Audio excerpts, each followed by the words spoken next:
Ayaw pawat eh, sige! Ang kabataan ay ang pag-asa ng bayan. Ngunit, kung tayo ay nasa impluwensya ng alkohol, posible pa nga ba ito? Ano yung mga dahilan, salik, impluwensya kung bakit natin pinapasok ang ganito mga bisyo sa murang edad lamang? Dahil nga ba ito sa ating mga magulang? Nagre-rebelde nga ba tayo? Sa ating mga kaibigan, nahihigaya tayo or nakikisama? O dahil na rin sa ating sarili, dahil pakiramdam natin ay masiga tayo kapag tayo nahatikim na ng alak.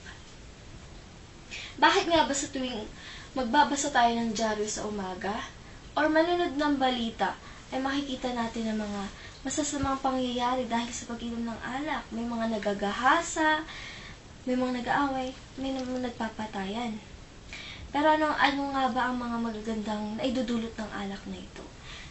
Dahil nga ba mas nailalabas natin ang mga pakiramdam natin?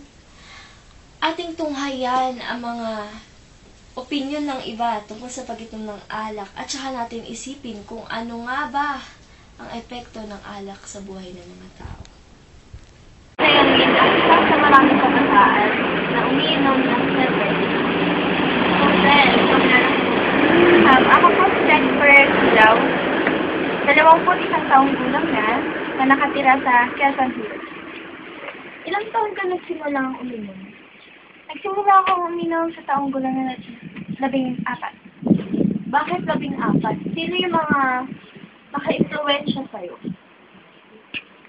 Naka-influensya sa akin, natural mga kabarkada, mga nagbabarkada sa tabi-tabi.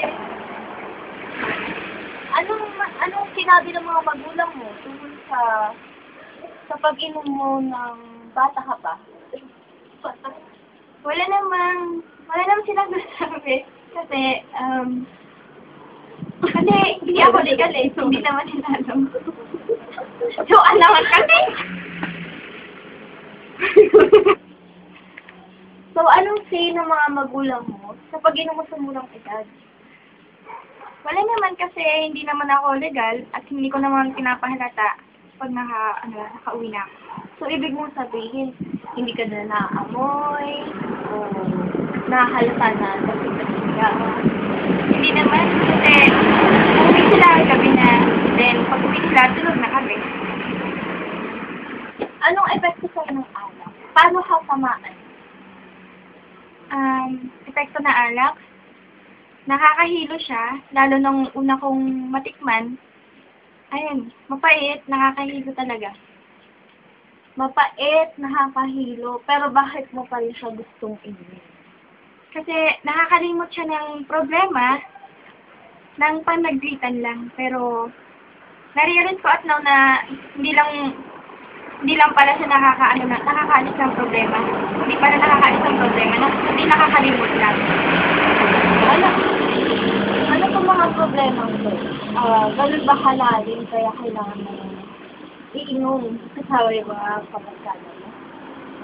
Tsaka hindi lang rin yun. Kasi pag nag-iinuman kami, yung jamming, yung samahan na nabubuo. Oo, kasi masaya kayo pag magkakasama nila. Paano ka uminom?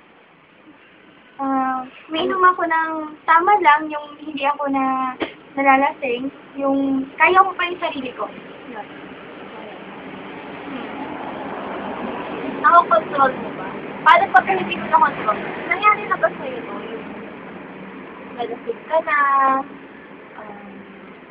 may ginawa kang hindi mo gusto, or hindi mo alam, nangyari na ba yun? Oo, nangyari na sa akin na noon. Yung hindi ko talaga na-control. Kasi, dire-diretso yung ikot ng baso. Hindi ko na malaya na marami na pala akong nainom. Ang hindi ko lang na nagawa ko is, nakalimutan ko kung ano yung mga nangyari. Yan. Sabi mo hindi ka nila sa magulang mo. Ang mga magulang mo ba hindi umiinom ng alak. Umiinom din, pero hindi yung palagian. Parang occasionally. Pag may okasyon lang. So, mas lakas ka uminom sa kanila? Hindi ko masabi kasi basta hindi ko masabi. So, ano gusto mong sabihin sa mga kabataan? Napakarami nating kabataan na nagpipiliinuman na ngayon. Ang masasabi ko lang sa mga kabataan ngayon, ang alak, masarap, lalo't pag may kasama ka. Pero, kapag nasobrahan na, hindi na maganda yung dulot sa katawan natin. Sa mga, ano ang masasabi mo dun sa mga nangyayari dito sa paligid natin? Marami tayong nababalitaan na nagagahasa, nabubugbog, napapatay dahil sa pag-inom. Ano masasabi mo sa ito? Sa mga ganong balita, umiwas na lang tayo. Sa mga ganyang mga nababalitaan sa ating paligid, ang masasabi ko lang, minsan kasi ang kabataan, sinasobrahan nila. Kung hindi sa tiyan pinupunta naman sa utak. Kung ano-ano na yung nagagawa, minsan nag-uunahan kung sino yung unang malalasing, gano'n. Online. Ayun. Yun. Ayun.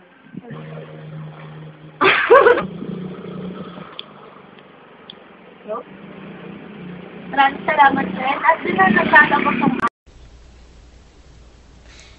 Ayan. Sang-ayon ba kayo sa inyong mga napanood o tutul kayo?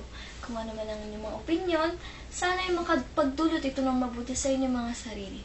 Lagi nating tatandaan, ang buhay, whether lang. Joke lang. Ang ibig ko sabihin ay, hindi masamang uminom basta't may limitasyon. Ako po si Ivy, inyong kaklase. Maraming salamat sa inyong pakikinig. Bye-bye!